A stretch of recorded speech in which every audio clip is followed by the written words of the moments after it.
Connie Gartside's Triumph, Chapter 9. Rosie and Connie sat at the kitchen table, engrossed in a game of draughts, when the two men and the boy entered the kitchen.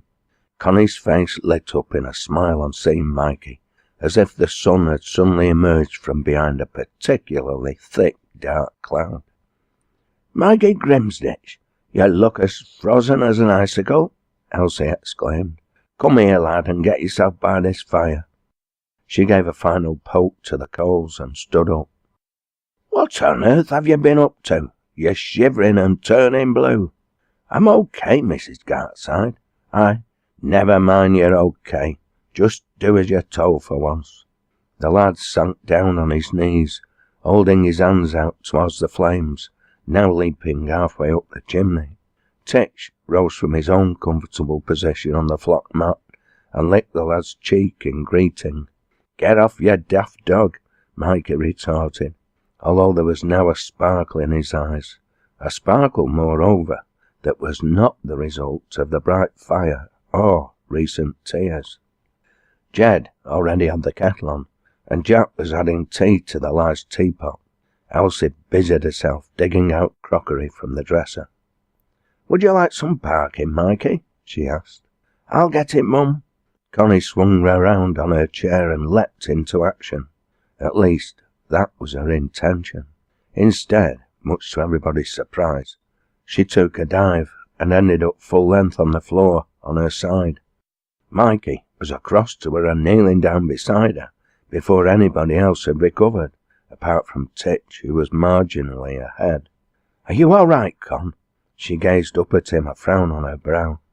"I think so," she said quietly, obviously subdued by the unexpected accident. "Let me help you sit up." He put an arm around her neck somewhat gingerly. She nodded and smiled, and then placed both arms around his neck in turn, pulling with her full weight as if attempting to lift herself. Caught off balance, Mikey fell on top of her, all in a heap. "My hero," Connie laughed, kissing the end of his nose. Eventually they both sat up, but not until the young girl had followed up her advantage by kissing the lad once more, this time full on the mouth. She emerged from the tangle with a big grin on her impish little face. Mikey's visage, in its turn, had turned as bright red as Connie's carroty hair. The girl looked at their rather amazed audience. "I've never done that before," she announced. "I forgot I'd taken my leg off." "Lucky Mikey," Rosie said out loud, much to everybody's amusement. "Hello, Pearl. We've got your Mikey with us. Is it all right if he stays for a meal?" "No, don't be daft, with plenty. We always leave the main meal till late on a Sunday." "No, of course it's no trouble. I'll make sure he gets home safe." "Okay, Pearl. Are you working tomorrow as usual?" "Okay. I'll call in and see you." "Okay, love. Bye."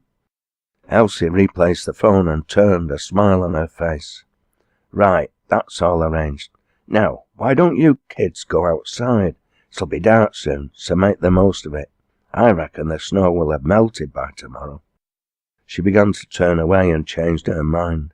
"Fix Mikey up with a pair of gloves, a hat and a scarf, Connie. We don't want him getting hypothermia." "You can have first go on the sledge, Mikey," Ralph informed him. "No, Ralph," Connie said firmly, passing gloves, woolly hat and scarf to the lad. "He can sit behind me the first time. I don't want him getting hurt." "You must be joking, Connie Gartside," Mikey exclaimed. "I'll take my chances on my own.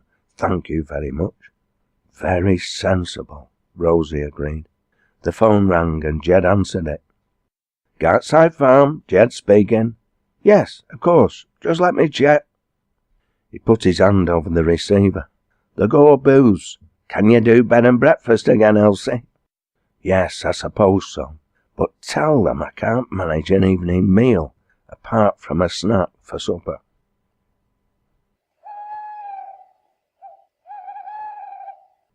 There. Now we need some small pieces of coal for the eyes and mouth and a carrot for the nose.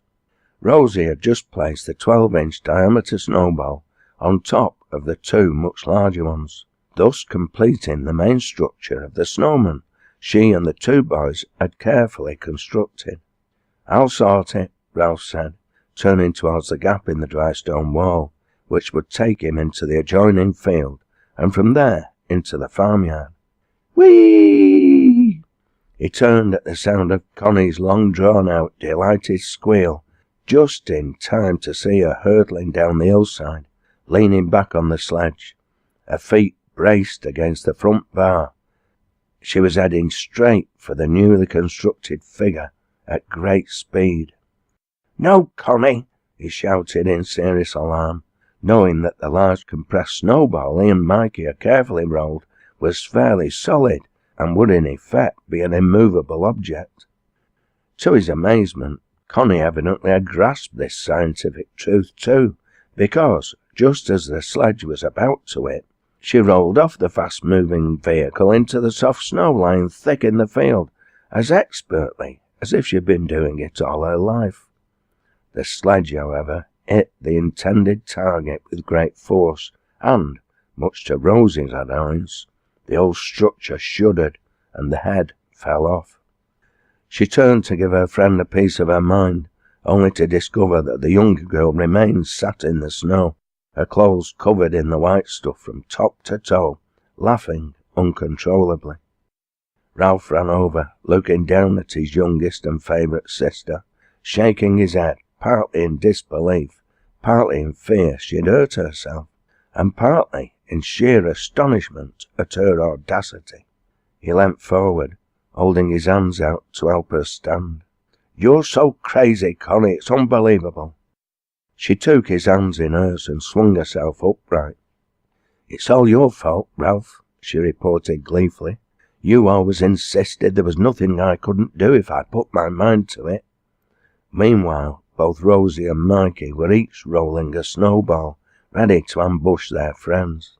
However, before they could do so, two more snowballs came whizzing through the air, one landing at their feet and the other hitting Ralph on the back. All four teenagers turned to see who their mysterious assailants were. There was no sign of a soul in sight. "Must be kids hiding behind the wall," Connie said, bending down for a supply of snow. Ralph followed her lead, and then all four were charging down the hill towards the field below, Titch yelping at their heels, as excited as they were. Grandad and Jed suddenly appeared from behind the wall, armed with a fresh supply, and the kids found themselves being bombarded once more, but this time the two adults had 6 snowballs each. Undaunted, the children instinctively fanned out, and, realizing they'd been outmaneuvered, the two men fled towards the farmhouse and safety. The kids finally caught them in the yard, and before Jed and Jack could open the kitchen door, 4 snowballs hit home.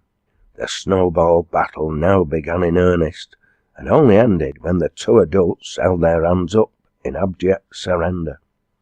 Elsie looked round in surprise, as 2 allegedly sensible adults, 4 fun-loving youngsters and a Manchester Terrier, invaded her domain, all laughing fit to burst, with the sole exception of Titch, who yelped and leapt up at them all in obvious delight.